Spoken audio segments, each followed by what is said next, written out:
Alright, this is Thomas Steed, back doing another review on some of the boots that I own. This is the Timberland Pro Boondock, I want to say is the name. This is the model that has all the electrical safety and all that with the Vibram Fire and Ice sole. And as you can tell, it's got the Vibram emblem on the side of the toe rather than the Timberland Pro emblem. It is a different boot. It is. These obviously look a little bit darker than normal. I put Obenovs on them. I put Obenovs on most everything. It's fantastic stuff.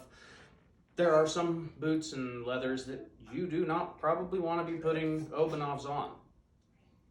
But you need to look into that and educate yourself on your leathers before you go and stick stuff on them.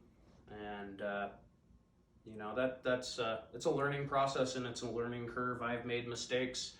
We all do. But these boots are great.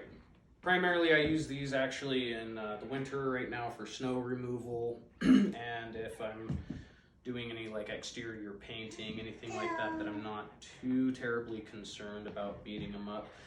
They've got the comfort sole, they call it the anti-fatigue, which is essentially this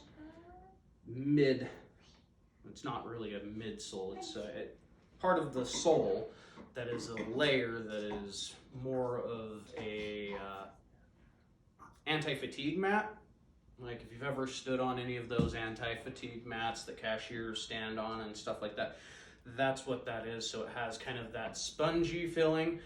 One downside to having boots that have that spongy feeling, even though they are immediately comfortable, you end up burning a little more energy walking on it because your foot and your muscles have to put in that extra effort to push the foam down and back up, and so it does actually wear you out a little bit faster than something that is a fully built, full 100% leather boot such as the Franks.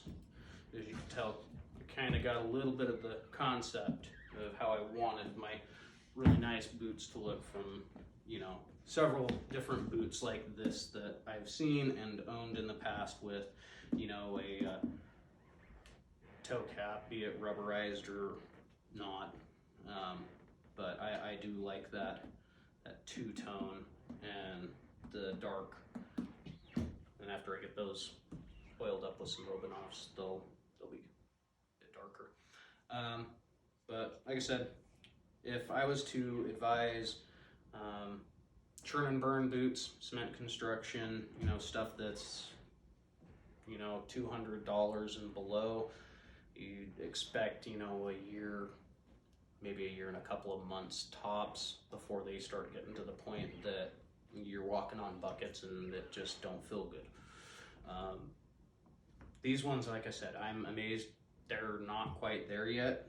I mean, I've got a couple of spots that need, you know, repaired. As you can tell, I have a habit of kicking stuff on the instep, and that's why I opted for the lineman patch on my Franks to help, you know, keep those in a little bit better shape, because I've seen the damage that I've done to most all of my other work boots over the course of 15 years.